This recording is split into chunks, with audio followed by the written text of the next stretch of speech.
And good morning from Universal Orlando. We're here today because it has been a giant week of some major announcements. Universal has officially announced a new roller coaster that's coming here to Orlando, and it's kind of what we assumed. Fast and Furious Hollywood Drift is now coming here to Universal Studios. On top of that major announcement, we also have a lot of updates regarding Mardi Gras this year. There's a lot of stuff added to the park that we have to talk about. And just when you thought it couldn't get any bigger than a brand new roller coaster coming here, we have a brand new land coming here to Universal Orlando. And we're pretty much thinking that it's gonna take over the Lost Continent over in Islands of Adventure. We'll go take a look at that too. Lots of exciting things to talk about in this video. I'm super excited to talk about it. So without any further ado, let's jump inside the parks. Let's talk about the new roller coaster first, but most importantly, let's go enjoy the day.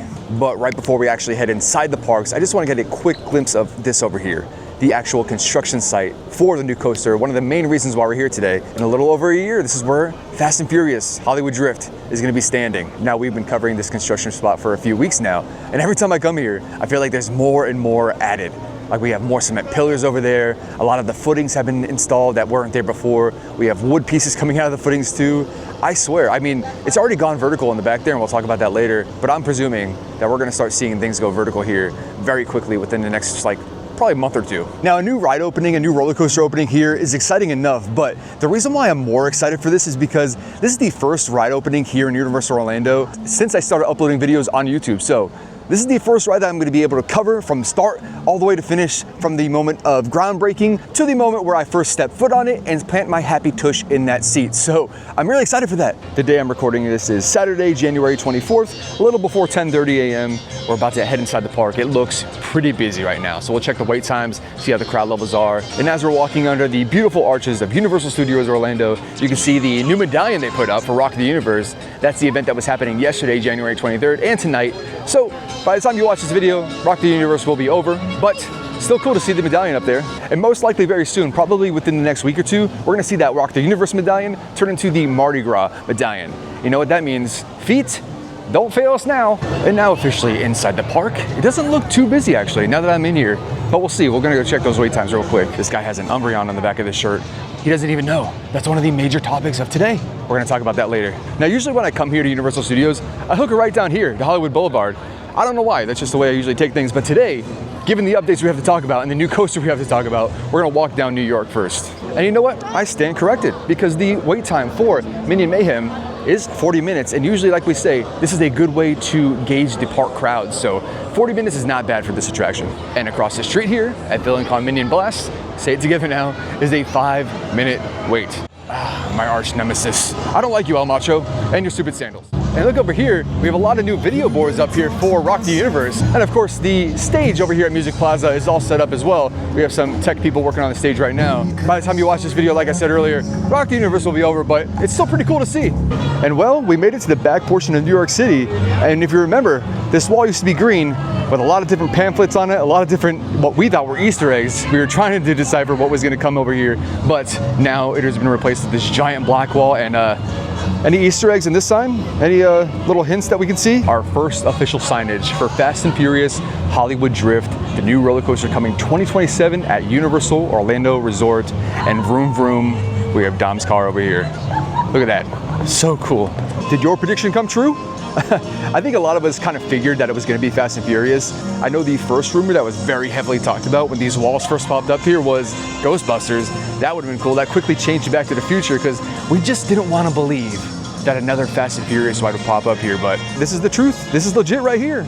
And honestly, I have zero problems about this ride coming here. Let's first talk about the description of the ride that Universal put out themselves. Replacing the former Hollywood Rip Ride rocket coaster, Fast and Furious Hollywood Drift will put its guests in the driver's seat of the high-speed thrills of Universal Pictures' Fast and Furious universe like never before. Riders will experience the exhilarating sensation of 360-degree drifting as they speed through jaw-dropping maneuvers, including a 170-foot vertical spike that will send riders nearly 17 stories in the air over the outskirts of Universal City Walk. So we had that revealed right there. The rumors are true. We're actually going to go into City Walk on this coaster too.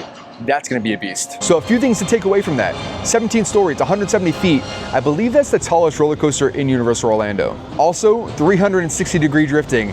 I don't know how I feel about that. So that's that. We have the announcement, we have the new roller coaster, we have its name, Fast and Furious Hollywood Drift. How are we feeling? I want you guys to tell me down in the comments below. The skyline of Universal Studios is about to change again. Over here, we used to have that giant loop where Rip Ride Rocket used to be. That's gone. And now in the future, a new skyline will erupt from the ground. Fast and Furious Hollywood Drift right over here. And that's another thing I saw online. A lot of people were knocking the name of the ride being called Hollywood Drift, and we're in Orlando. Also knocking the fact that it's in the New York section of Park and we're calling it Hollywood. But what they're not realizing is the ride that used to be here and go through New York behind Music Plaza was aptly named Hollywood Rip Ride Rocket. So we're just changing one Hollywood ride to the next one. No biggie. We've been watching this for a few weeks now, looking at that building being constructed in the back there. Man, and there's actually workers on it right now. And every week we come here, it's got more and more pieces added to it. If I have to assume, like I said last week, this is probably gonna be a part of the line queue, probably the loading queue too. We don't know. We'll find out eventually. But just cool to see it progress. And looky what we have here. We have food booths all set up for Mardi Gras season. Oh my gosh, we're only a couple weeks away. This is great. What do we have over here? We have King Gator looking so bedazzled and shiny. Look at that. King Gator is pretty much the mascot for Universal's Mardi Gras, so it's cool to see him get his own food booth this year. And as for the second food booth, oh man, we got the Nola Bayou over here. Look at that, cabin looking, something you would find in the New Orleans Bayou, I guess. But very cool. Things are happening for Mardi Gras, and we're gonna be back here every single week looking at all the updates. And another food booth has been added here right in New York for Mardi Gras. This is the Puerto Rico food booth. This is the same exact spot where this was last year. And I remember in this section over here last year, they had some grills and they were grilling up some awesome food. Honestly, one of the better booths of Mardi Gras last year, so we can only hope to stay in this year. The ride time for Revenge of the Mummy, 55 minutes. Finnegan's is officially closed for pretty much the remainder of the year. And as these fine gentlemen are holding up the sign, it says, "Sorry, we're closed. For a full service restaurant experience, please visit Lombard Seafood Grill over in San Francisco." And even on the front door, it says, "Ah shucks, we're closed through 2026. Wow. So we won't see this until 2027. We won't see this and the Fast and Furious Hollywood Drift coaster until 2027. And a quick look at the front of the Finnegan's restaurant. There's actually something around the corner here that I want to talk about as well. So we're back on the streets of New York. We're on Park Avenue right now. And what we're looking at here is the facade of like a cityscape building, apartments up top, businesses down below. But what you don't realize is that behind here is actually the restaurant for Finnegan's. So the kitchen's back here, the dining room is back here too. So as we walk down farther down the streets of Park Avenue, we're still looking like we're on the streets of New York, but the restaurant still exists behind these walls. What doesn't exist anymore is the building right here. Used to be a 365-day-a-year Christmas shop for as long as I can remember, but it's been closed, I think, a little over a year now they closed that shop. So since the year-round Christmas store has closed and Finnegan's is literally right behind it, what I'm thinking, if they're going to expand Finnegan's, they might actually take over this location over here too, which honestly would be pretty cool to put another bar back here, especially for St. Patty's Day when we're all getting rowdy. But of course, that's just speculation. That's just me being a former restaurant general manager and seeing a lot of restaurants being built from the ground up and taking over old buildings. That's what I would do. Suddenly Seymour standing beside me. And as Universal announces that one Fast and Furious ride is coming to Orlando, they announced another one is officially leaving. Fast and Furious Supercharged, everyone's favorite ride in the park, has been announced that it will be closing its doors in 2027. So I imagine when that ride opens up, this one will be shutting down. Which now raises the question, what are they gonna do with this building when Fast and Furious Supercharged leaves? And well, since we're talking about it, the wait time is only 15 minutes, let's jump on. And like always, I just like to remind everybody before I get on rides at Universal, filming is not permitted on this ride, but I can film the queue. This ride opened up in 2018, and it was about that time that Universal really started putting a lot of gas, no pun intended, into their line queues, because this line queue is very highly themed. In fact, there used to be a lot more props here that don't exist anymore. There was a bunch of beer bottles on this picnic table here, and one was turned over honoring the death of Paul Walker. I've just always wanted to be invited to Dom's Barbecue, that's it. And also, I think they just did a fantastic job of making these buildings look old. It's phenomenal. And as we enter the factory portion of the line queue, I'm pretty much assuming that this is going to be a walk-on. It said 15 minutes, but I don't think so. Like I said, with everyone hating on this ride, the queue is honestly better than the ride. We got the music blaring in here. We have this giant truck. I think every once in a while it makes a noise.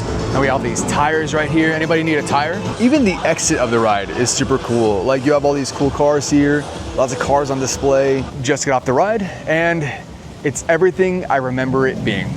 The way I've described that ride ever since the first time I rode it was, imagine someone standing like 2 inches in front of you, just screaming at the top of their lungs consistently for about 2 minutes, and then it just stops. Fast and Furious Supercharged. I try to keep everything as positive as possible on this channel, but this ride I'm not gonna be sad seeing it go. The ride is very loud. There's smoke coming at you from everywhere. There's water coming at you from everywhere. In fact, it's so loud in there, sometimes you can't even hear the dialogue of what the characters are saying. The CGI is not very good on that ride too. The humans are bigger than the helicopters and the 18-wheelers that they're on. Also, another thing that isn't the greatest thing about that ride is the ride vehicle itself. It seats 5 to a row, and I was sitting right in the middle. So for a person on the larger side like myself, it's kind of difficult to squeeze in there. Also, depending on where your seat is, you really don't get a good vantage point of what's going on in the actual ride. So if you're in the middle, it's kind of hard. You have to like lean over, kind of look over people's shoulders, look over people's heads. So if you're shorter, it's kind of hard to see on that ride too. So my hope is whatever replaces this ride, hopefully there's a better ride vehicle and they make it a proper dark ride. My favorite parts about that ride is the line queue itself. I think it's really cool. I also love when The Rock says Cookie Puss. I think that's really funny. So now that the ride is officially announced that it will be closing in 2027 and that I just got off the ride, what do you guys think is coming here in its place? I don't know. I'm hopeful for a classic IP. Back to the Future, of course, is one of those highly rumored ones. Ghostbusters is another IP that is, of course, always welcome. What I want is an actual dark ride here, just like the ones we have over Epic Universe inside this building. I think that would be fantastic. Now heading into the Fisherman's Wharf here at San Francisco, and it looks like there's another booth here for Mardi Gras. Let's go check out what it is. And this looks to be the Austria booth. I don't remember them doing an Austrian booth the last couple of years. And now we made it to the London waterfront here, and we call it the London waterfront because this is London and this is the waterfront. And don't know, the gates are closed. They have locked me out of the Wizarding World. I swear these gates are usually open, and I usually walk through here to cut through into Diagon Alley. Good news, guys, I made it over here. So we're gonna jump inside Diagon Alley. We're gonna go check on the wait time for Gringotts, see what that's looking like over there. But most importantly, we're gonna go give that last ice lolly a try. It's 10:46, so it's not even like an hour into park being open, and Gringotts is only 45 minutes, which is not that bad. Go for it. Jump in the single rider line if you're single, like me. And here they are, the 4 ice lollies being offered for each of the houses of Hogwarts. And the one we're missing is the Gryffindor one, the peach strawberry. We're gonna try that today. If you guys don't know, Universal released these 4 new ice lollies about maybe a few weeks ago. Each of the 4 Hogwarts houses are represented in the ice lollies. So every week I've come here, I've been reviewing them one by one. So this is our last one, Gryffindor. This is peach strawberry. Nutritional fact for this, by the way, we are looking at 120 calories, 29 grams of sugar in this. So not terrible for an ice pop, but not the greatest way to start off my day. We'll just have to work extra hard and drink extra water today. All right, here we go. Peach strawberry. It looks like we have the peach up top, strawberry on the bottom. Let's give it a go. That's good.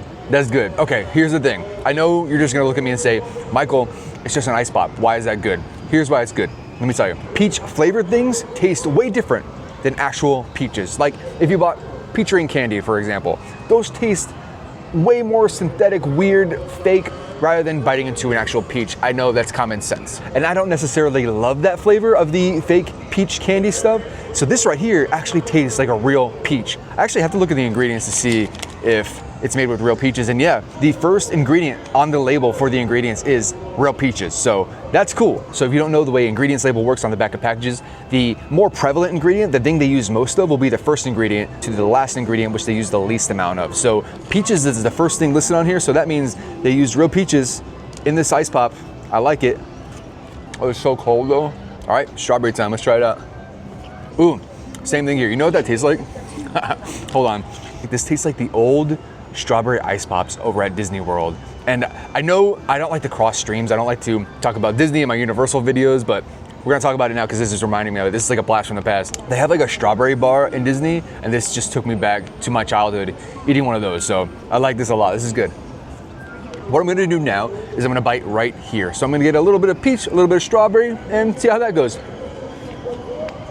I like it. It's an ice pop. It's definitely an expensive ice pop, but this is good. I honestly think this is one of the better flavors of the 4. Let's get down to the ranking, huh? But before I get into the ranking, I just finished, so we know that we have a word describing the Gryffindor class. Courage.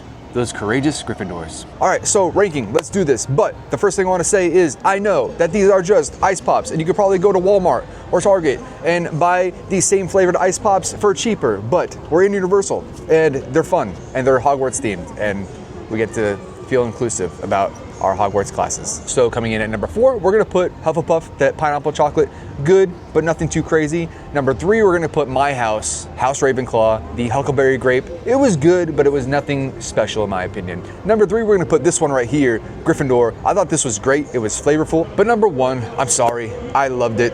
Coconut matcha for Slytherin. That was the best one. That was the most flavorful one. That was the most original out of all of them. I love matcha and I love coconut, so when you put those together, it's a cornucopia of love for me. Alas, a cornucopia of love. One of my favorite views in all of Universal Orlando is on the connector bridge here, from Krusty Land to the London waterfront. But man, this is such a beautiful sight, especially at night when the lights are on. The skyline is different now. We used to be able to see Rip Ride Rocket in the distance there from this location, but within the coming years, we're gonna start seeing Fast and Furious Hollywood Drift. The wait time for a Men in Black alien attack is just 20 minutes, and single rider is open. The ride time for Krusty Land, the Simpsons ride, is 35 minutes. Walking out of Springfield, the walls are down. The last few weeks, almost for like a month and a half, we had those walls that looked like plants up here while they were constructing this new snack stand. The snack stand is officially it's not open, but it's out in the open. This is so cool. I know it sounds super nerdy, but oh my gosh, I love when things like this happen and they're opening and they're brand new. What used to be here in this place was just a small little stand. It sold things like turkey legs, it sold things like churros, pretzels, you know, your normal park fare, nothing too crazy, but it was just a tiny little guy. But now they've built this beautiful new snack stand, and wow, it's all updated, it looks great. There's a gazebo right here with a rooster weather vane up top. But bookcasing the front here are the 2 video boards, so this is where the menu is gonna be. Right here and right here, and as you can tell, we're number 1. I know this is very simple and not that exciting, but to me, this is super exciting because it's brand new. It's a brand new structure. They just built this. This is why I love coming to the parks. This is why I love coming to the parks and filming, to bring information for you guys, but also to experience little things like this. Brand new construction. I love this kind of stuff. And not only did they build this new snack stand, but it looks like all the concrete work has been reworked as well. All this section of concrete is brand new. Nice. Oh, here you can see the wood paneling in there too. There's me, hello. The wait time for ET Adventure on this beautiful Saturday is 25 minutes. And oh look, it's Squidward and Patrick. They're meeting and greeting. Is mayonnaise an instrument? And another Mardi Gras update in front of Hollywood Boulevard, we have this steel truss work over here. And pretty soon these steel beams are gonna be dressed up in green, purple, and gold colors, all representing the Mardi Gras flair.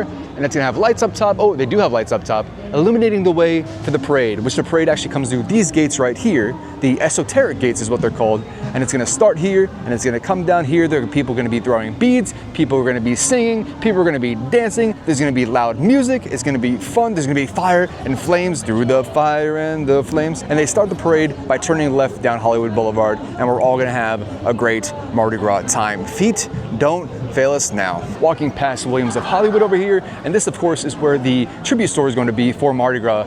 No signs of it yet. So now it's 11:45, it's almost lunchtime, and in the Today Cafe, the restaurant over here in the beginning of the park, they have a really nice healthy salad. Let's go get it. The Today Cafe actually has some really, really good desserts. If you look at this, we have some eclairs, we have some breads over this way, what a banana nut pound cake.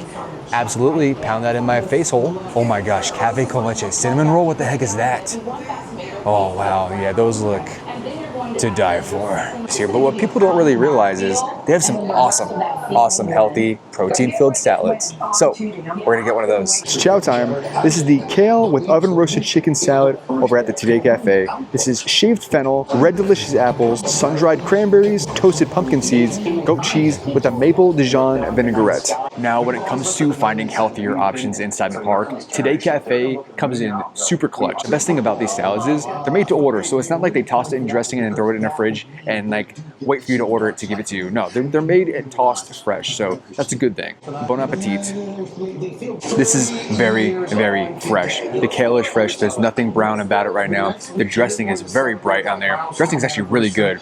The apples are fresh, no brownness on them at all. You get a little bit extra protein and crunch from those pumpkin seeds in there too. I'm a big fan of pumpkin seeds, so this is really good. And of course, the most important part about this, the protein. That's a good amount of chicken on there. It's about 3 or 4 ounces, which honestly is about the average of what a theme park is going to give you per meal for a quick service. So not bad at at all. This is good. I like it. So I had to leave the restaurant because it was getting kind of loud in there and I didn't want to like scream over Al Roker's voice. But that salad was very good. It's a nice, quick, but fresh option that you can go and get there really quickly with some high protein in there. To give that meal a protein count, we're looking at about 26 grams of protein for that salad. And now headed into one of my favorite theme parks of all time, Islands of Adventure. We're gonna talk about a few updates in here, a few construction updates, but most importantly, we're gonna talk about that new land confirmed to be coming to Universal. And in this moment, the adventure truly begins. Walking through Seuss Landing to get to our destination, and we should all be like the Lorax and recycle. What is it? It says something. What does it say? Unless someone like you cares a whole awful lot, nothing is going to get better. It's not. Oh my gosh, wise words from the Lorax. And we've made it to our destination. Of course, we are right in front of the old show building for Poseidon's Fury. Man, I don't have to tell you how much I love this thing. Let's talk about what's eventually probably going to replace this land. Another giant announcement that Universal made this week is Pokémon. The world of Pokémon is finally making its way to the world of Universal. But it's not coming to Orlando yet. Nothing's been officially announced, but what they did announce was it is going to Universal Studios in Japan. Directly from Universal in the press release, it says, Universal Studios Japan and the Pokémon Company today announced their plan to offer more innovative, immersive, and world-class Pokémon experiences. The project is part of Universal Studios Japan's ongoing effort to enhance its offerings and bring fan-first, trip-driving characters to the park. Universal Studios Japan is proud to build on its prior success and bring to life the world of Pokémon in new and enriching ways for the first time. But here's where the part gets good and where we get involved. Following its debut in Japan, Universal Destinations and Experiences will deliver unique Pokémon experiences across the company's global footprint. Further details about the project will be announced at a later date. So, with that being said, it is announced that Pokémon will be making its way to other parks in the world. With the big rumors that's been going on for years that Pokémon will eventually come here, I'm pretty much on the side that where Pokémon is definitely coming here, and it might be coming here to Islands of Adventure in the Lost Continent. But until then, we're gonna soak up every ounce of the Lost Continent that we can. It's always bittersweet when a land goes away, even though this land has been pretty dormant for the last couple of years with everything gone. It's beautiful. It's beautiful and it's etched in the fibers of Islands of Adventure forever. And we're gonna miss this when it's gone. They turned off the water features back here. Usually there's some waterfalls in the back and that trickles down all the way down here. And as you can see, a lot of the water has dried up.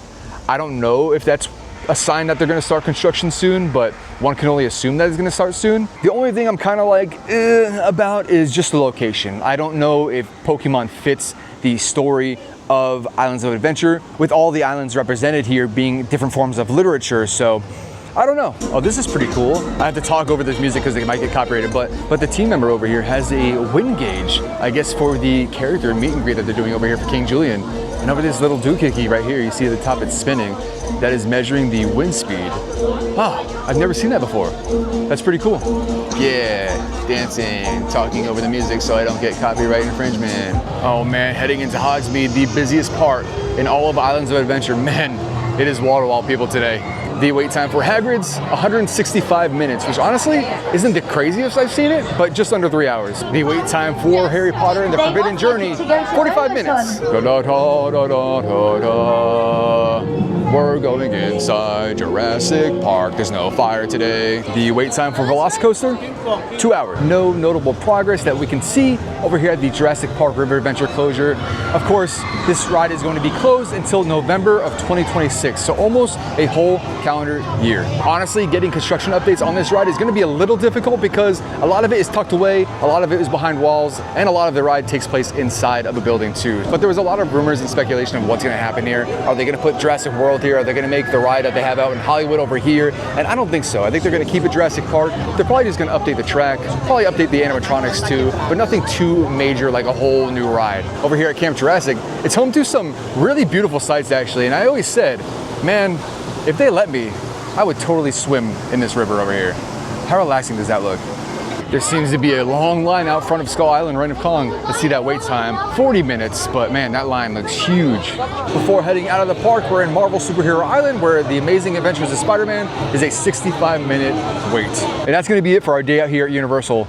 Lots going on here. We have new rides announced, new rides under construction. We have rides that are announced they're gonna close down, new snacks that we tried today, lands that are gonna be demolished soon, and potential lands that could be in its place. So, whew, what a video, very fun. But all of those things, all the things that are changing, all the new things is why I love this place. And you know what? It's probably why you guys love it too. There really is nothing more exciting than new lands and new rides in the theme parks. I love that. And what do you guys think?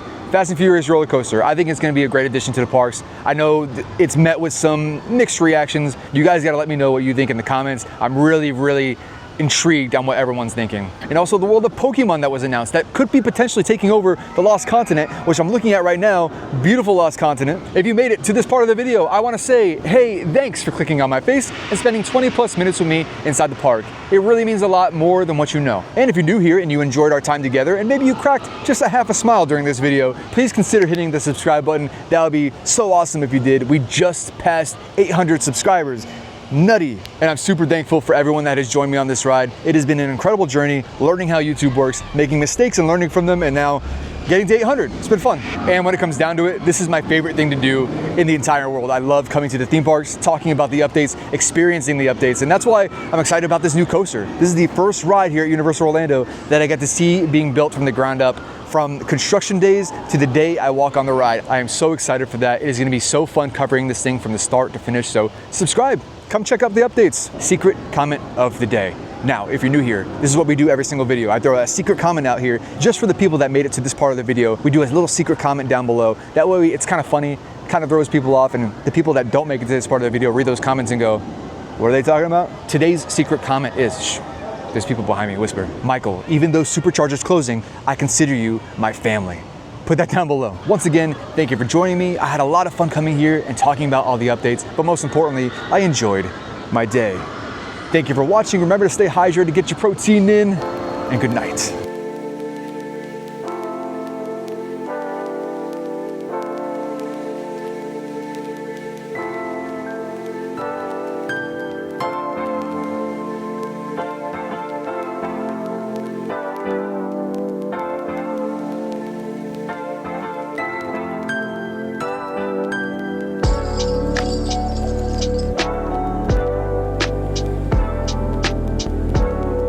It looks like the magic fountain over here threw up his milk.